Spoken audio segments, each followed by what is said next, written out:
Idade que pode. Pode. Esse fumo é natural. Natural. Quando que a mulher precisa? O paciente fica muito grave, né? Aí tá. A família vai pedir, depois já cota, fica já melhorou, tá com dano assim. Então faz parte do ritual da cura. Aí vai embora, depois o paciente. Aí pronto, acabou, já melhorou. Não precisa fumar. Não. A já fuma todo dia? Todo dia vem Todo aqui, dia. vai ficar conversando sobre a vida, sobre os problemas.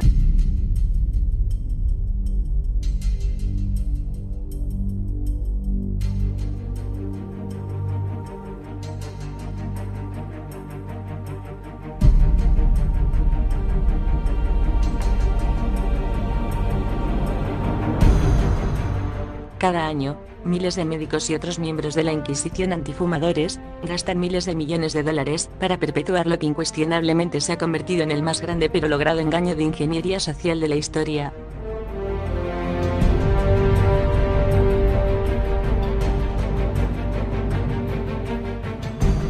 Ciertos gobiernos saben que lo que hicieron en el pasado los hace directamente responsables de la mayoría de los casos de cánceres de pulmón y de piel del mundo de hoy, de modo que llegan hasta el extremo de ocultar sus responsabilidades y de esta manera eluden indemnizaciones achacando estos males al inocuo tabaco orgánico.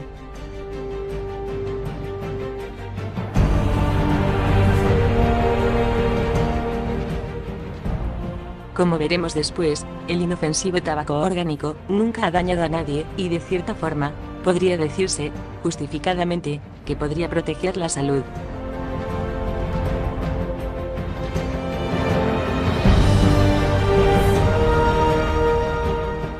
No todos los gobiernos del mundo tienen el mismo problema. Japón y Grecia tienen el número más alto de fumadores del mundo, pero tienen la incidencia más baja de cáncer de pulmón. En contraste directo con esto, América, Australia, Rusia y algunos grupos de islas del Pacífico Sur tienen el número más bajo de fumadores del mundo, pero la incidencia más alta de cáncer de pulmón. Esta es la pista básica para descubrir la absurda, pero bien establecida mentira médica occidental de que fumar provoca cáncer de pulmón.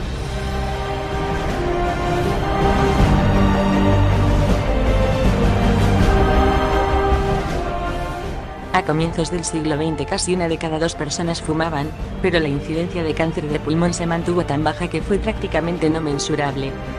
Pero el 16 de julio de 1945 sucedió algo aterrador que finalmente causaría que los gobiernos occidentales distorsionaran la percepción del fumar para siempre.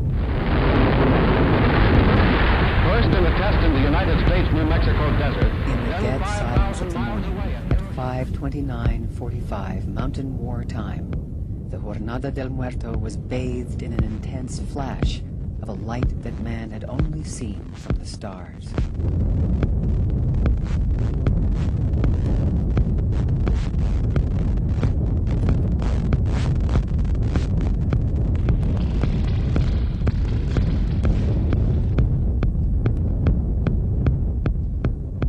We knew the world would not be the same. Few people laughed. Few people cried. Most people were silent. I remembered the line from the Hindu scripture, the Bhagavad Gita. Vishnu is trying to persuade the prince that he should do his duty and to impress him. Se realizó el primer ensayo nuclear, conocido como el Trinity Test, la primera arma nuclear sucia que se detonó en la atmósfera. Una esfera de 6 kilos de plutonio, comprimida supercríticamente por lentes explosivas. La Trinity explotó sobre Nuevo México con una fuerza aproximada de 20.000 toneladas de TNT, 20 megatones, y en cuestión de segundos, miles de millones de mortales partículas radiactivas fueron expandidas en la atmósfera. El gobierno norteamericano sabía de la radiación y sus letales efectos sobre los humanos, pero ignoró completamente la salud y el bienestar de la población. Hay que saber que una simple partícula radiactiva en la piel es suficiente para adquirir cáncer de piel. inhalarla es suficiente para originar un cáncer de pulmón mortal. La microscópica partícula radiactiva se adhiere profundamente en el tejido del pulmón y causa una incontrolable multiplicación celular. ¿Cómo podemos estar absolutamente seguros de que las partículas radiactivas inhaladas causan cáncer de pulmón cada vez que el sujeto es expuesto internamente? Los científicos ya lo han demostrado. Se ha experimentado con miles de ratones y ratas a través de los años, exponiendo deliberadamente sus pulmones a material radiactivo.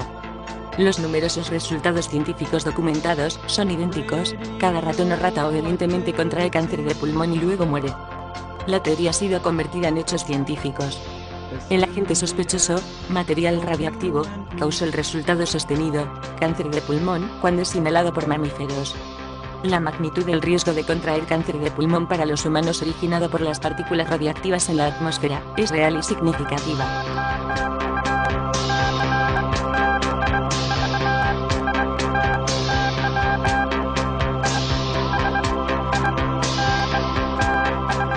Antes de que las grandes potencias prohibieran definitivamente los ensayos atómicos atmosféricos en 1963, más de 4.200 kilogramos de plutonio habían sido descargados en la atmósfera. Ya que sabemos que menos de un microgramo, millonésima parte de un gramo, de plutonio inhalado causa cáncer terminal de pulmón en el humano, sabemos por lo tanto que las potencias nucleares han emanado 4.200 millones, 4,2 mil millones de dosis letales en la atmósfera, con una vida media de la partícula radiactiva de 50.000 años.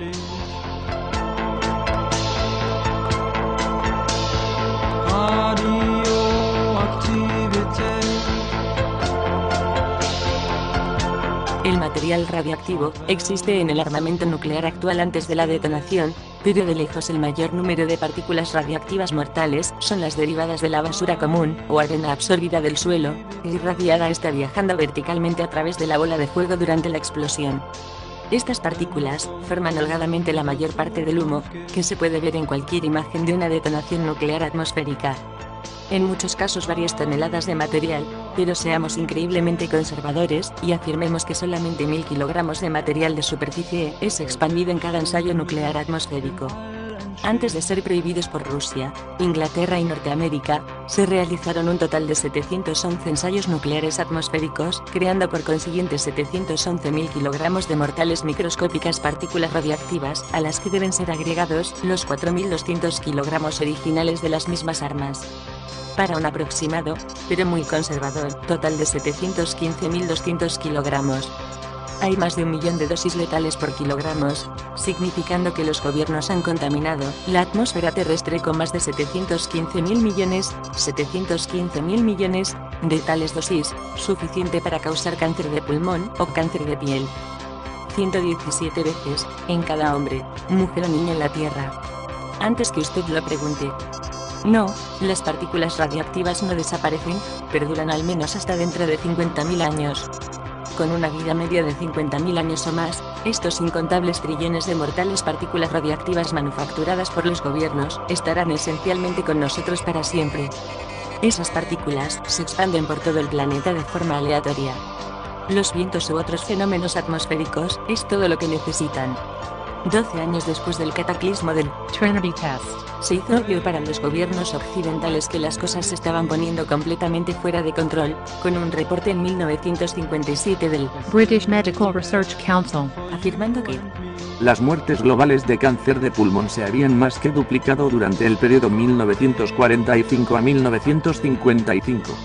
No se ofreció una explicación. Durante el mismo periodo de 10 años, las muertes por cáncer en las cercanías de Hiroshima y Nagasaki aumentaron 3 veces. Al final de las pruebas atmosféricas oficiales en 1963, la incidencia de cáncer de pulmón en las islas del Pacífico se multiplicó por 5 desde 1945. Habiendo arruinado el medio ambiente completamente por 50.000 años, era hora de que los grandes gobiernos comenzaran a tomar serias acciones de distracción. Como engañar a la gente haciéndoles creer que los culpables de contraer cáncer de pulmón son ellos mismos, de forma que el gobierno nunca pueda ser culpado o demandado. La única sustancia obvia que la gente inhala en sus pulmones, aparte del aire, era el humo del tabaco, de modo que el gobierno hizo pie ahí.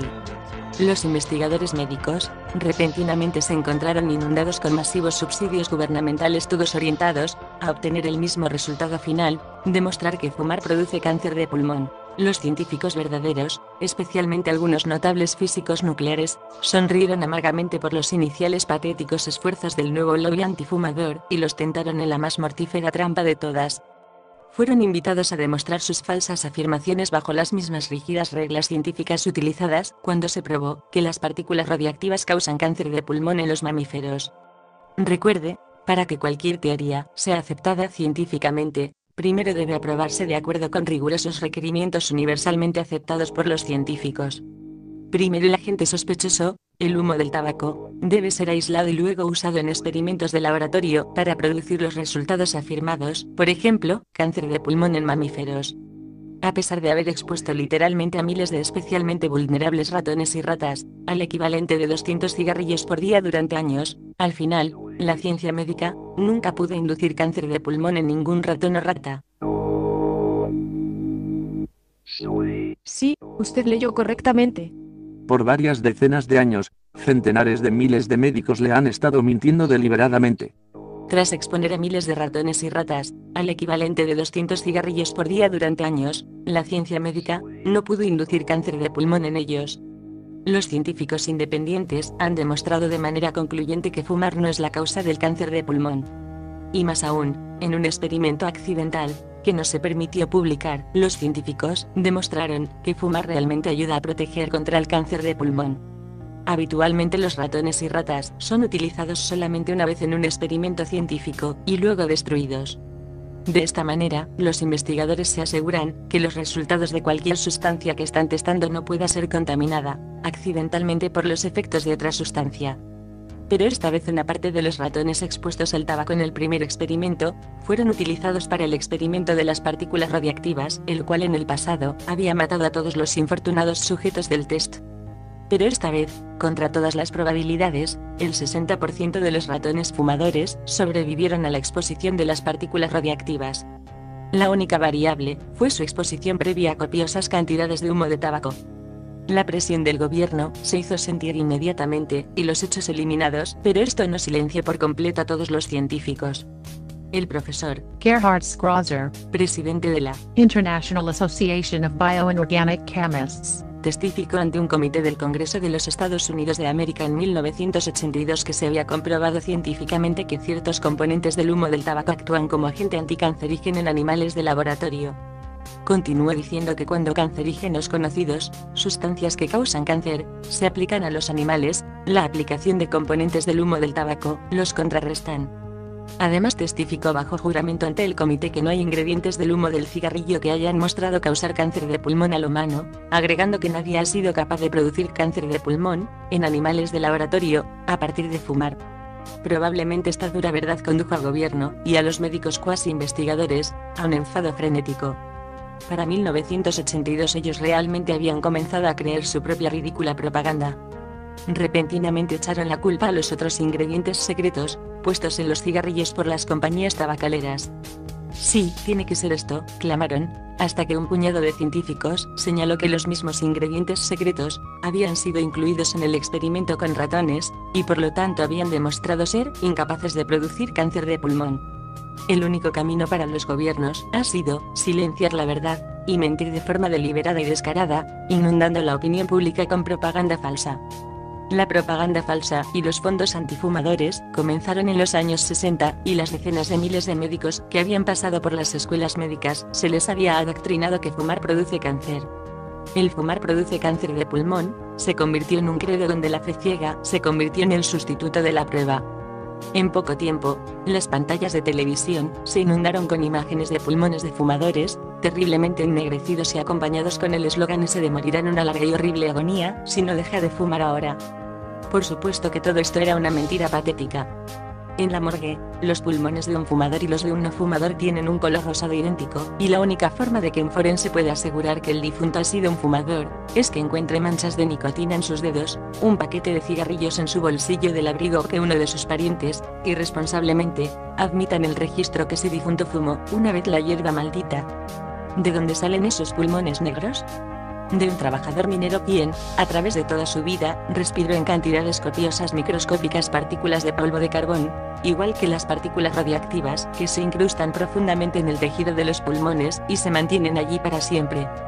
Si se trabaja en una mina de carbón durante 20 años o más sin una máscara facial, sus pulmones, seguramente, tendrán ese aspecto. Mucha gente se pregunta cómo es que esos ratones fumadores fueron protegidos de las mortales partículas radiactivas y también porque los números reales actualmente muestran muchos más no fumadores muriendo de cáncer de pulmón que fumadores. Según el profesor Sterling, from Simon Fraser University, en Canadá, Fumar estimula la formación de una delgada capa de moco en los pulmones, la cual forma una protección que evita que cualquier partícula portadora de cáncer pueda penetrar en el tejido pulmonar. Las mortales partículas radioactivas inhaladas por un fumador inicialmente podrían ser atrapadas por la capa de moco, y luego ser despedidas del cuerpo antes de que entren al tejido. No todos los hechos están documentados y referenciados como a usted le gustaría ver, pero hay suficiente información como para hacer que su cerebro busque por sí mismo la realidad, al menos por ahora, de manera diferente. No es un argumento creíble, eso de si dice que. Por lo tanto, el objetivo aquí no es descubrir una conspiración contra nosotros por los gobiernos del mundo, sino preguntar y desafiar esos puntos de vista, asumidos, que tenemos sobre este tema, desde un ángulo radicalmente diferente. Ejercite su cerebro y cuestione su visión mental más sagrada y profunda de la realidad, siempre es saludable. Cuanto más lo haga, si de verdad quiere saber, anticipar y, posiblemente, cambiará su futuro y el de sus allegados. Puede contribuir a salvar al mundo de esta mentira. Pode. Esse fumo natural. Natural. Quando que a mulher precisa? Eita. Família vai pedir, depois já agota, fica já melhor, tá com Faz parte do ritual